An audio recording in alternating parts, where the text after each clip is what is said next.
Good morning, boys and girls. Samahan niyo kami. Fiesta ng buong Nazareno ngayon. So, dito sa barangay namin, ayan, may paparada na buong ng Nazareno. So, dahil fiesta ng Nazareno ngayon, ibig sabihin, pupunta tayo ng Quiapo. So, ganun talagang gagawin natin kasi panatanan natin yan. Dati pa. So, paano, boys and girls? Let's go!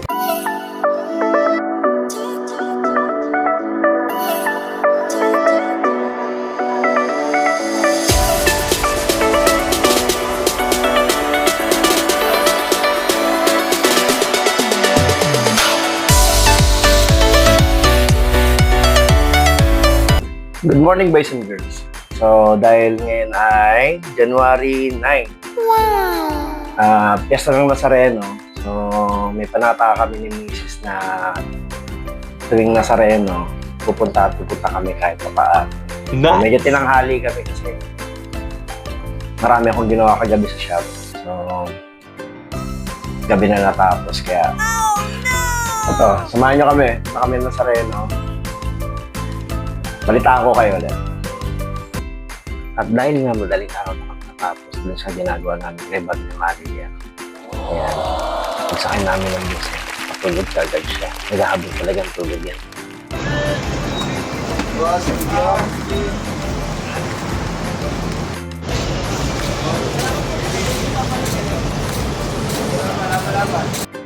At dito nga nakapasok na kami sa Melon. Ditex, ayan. Tinatanong ko si manager kung nakatulog ba siya ng maayos. Kasi nga, madaling araw na kami natapos na sa ginagawa natin ito. So, si manager talagang alalagay sa shop. Kasi kung masyadong maraming gawa, siya ang tigabanlaw, kakating pagpatuyo, tiga-blower ba. So, ito ba kasi, pasakay na kami ng escalator. Papunta na nga kami yan sa LRT. So, connecting na kami para sa LRT papuntang Quiapo. So ayan, tumatawid na nga kami.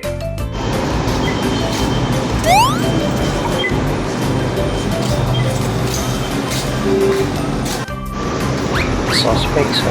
Tumatakbo kasi nga ako gusto matulog sa tren.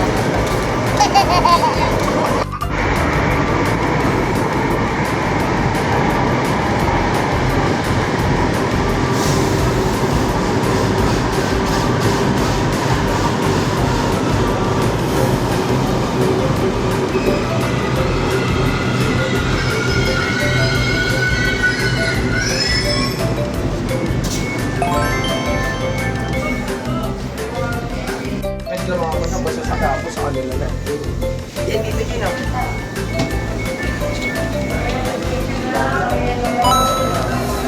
Kaya? Saan ba? Yan?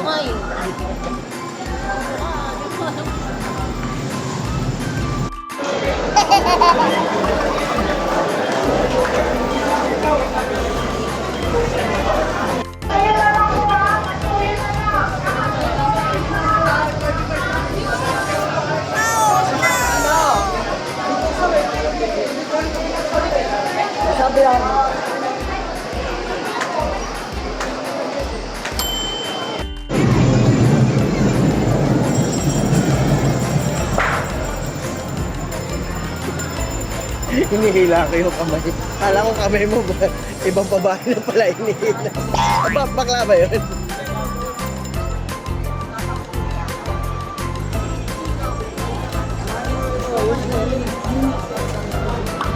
Nice!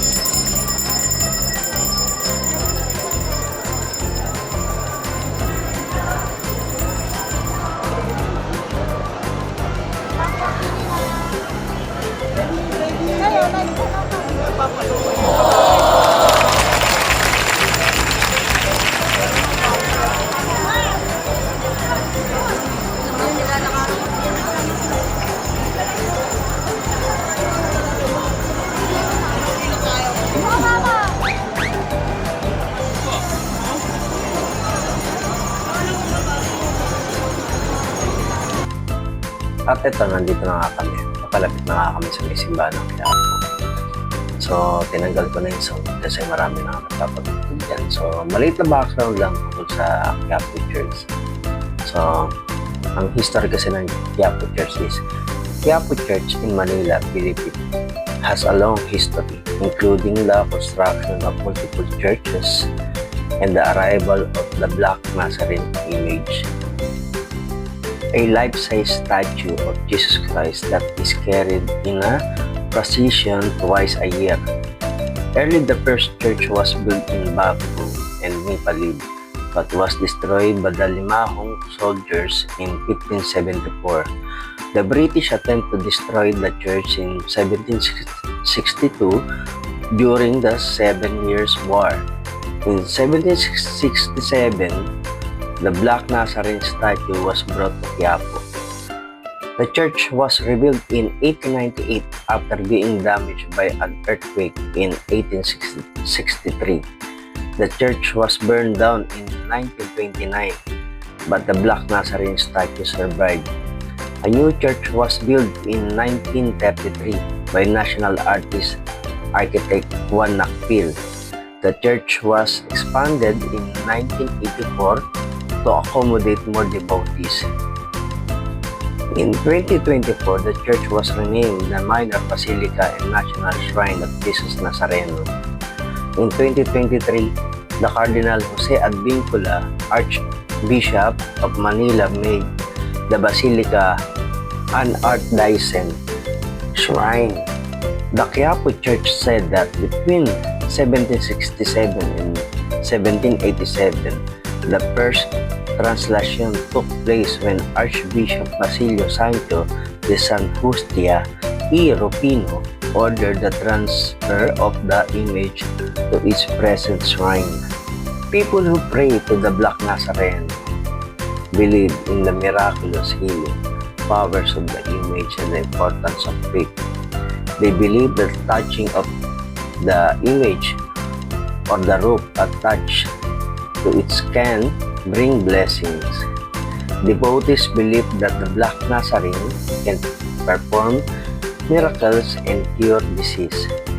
Devotees believe that the Black Nazarene is a symbol of faith, hope, and God power.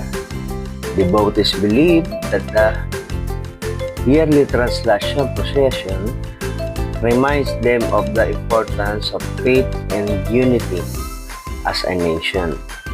Devotees believe that the concept of damay or compassion, which is the motivation of self-sacrifice and identifying with the suffering Christ.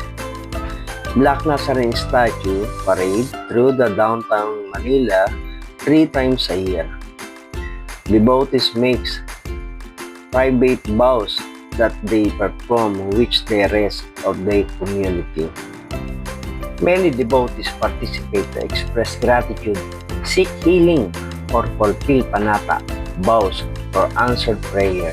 The devotion reflects the deep faith of Filipino in Jesus Christ as the bearer of their burdens, the source of hope and strength in the times of hardship. At ito na nga, nasa labas na kami ng Quiapo Church. Hindi na kami makapasok sa loob dahil sobrang dami ng tao. At ayan, nakataas na yung mga payungo ng mga namamanatan ng buong Nazareno dahil pagbabasbas na nga dyan. Kevin, dito na nga sa dangin.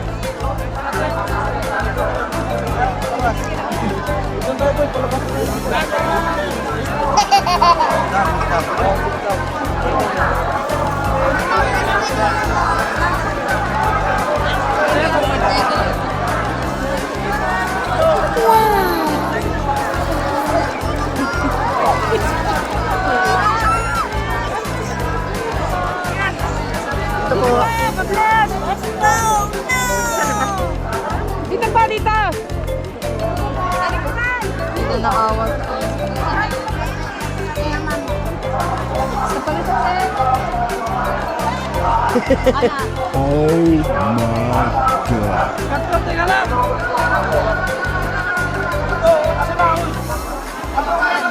Dun.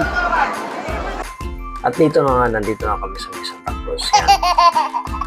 nakapagpalit na rin kami, nakabili na kami ng t-shirt ng Pong Nazareno. Kasi nga yung dating damit namin, maliit na. At dito yan, kumakain na nga kami sa Chowking. So, Chowking, baka naman, namili rin kasi kami ng gamot. Wala rin kasi kami stock dito sa may shop. So, hindi ko lang na-videoan kasi nga nalobot akong bigla. So, kailangan akong mag-charge ng konti para kahit paano. Ayun. Mabuhay yung battery ng cellphone ko. So, yan, si manager. At ayan, si manager, binibidyo na nga ako. Sinubukan nga niya ako kasi nga, nangangalay na yung binti ko. Akala niyo ba talagang sinusubuan niya ako dyan? Hindi. Puro yelo na lang natira niya. Nauubos niya na yung laman ng halo-halo. So dahil maraming yelo, pinapakain niya sa akin. At dito nga yan, mahabang pila. So si manager, bumili na ng ticket para makauwi na kami, makarating na kami ng pitik. Nice! At dito nga yan, pasay na kami ng LRT. So pupunta na kami ng pitix niya ni manager. So nakakapagod siya kasi kung laway yun, nilakad yun.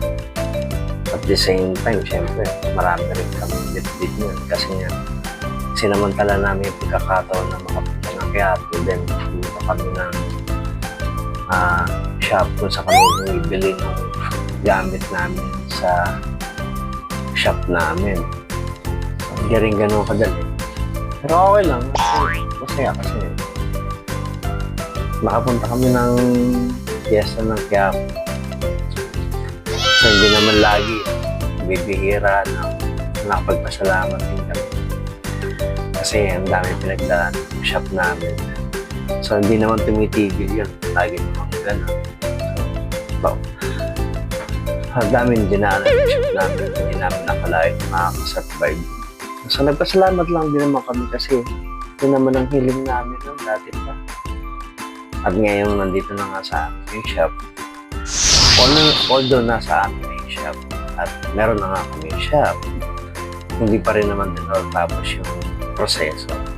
So, meron pa rin naman pinagladaan kahit pa paano yung shop, pero kailangan pa rin namin malampasan yun. So, yun ang nangyari ng araw na yan.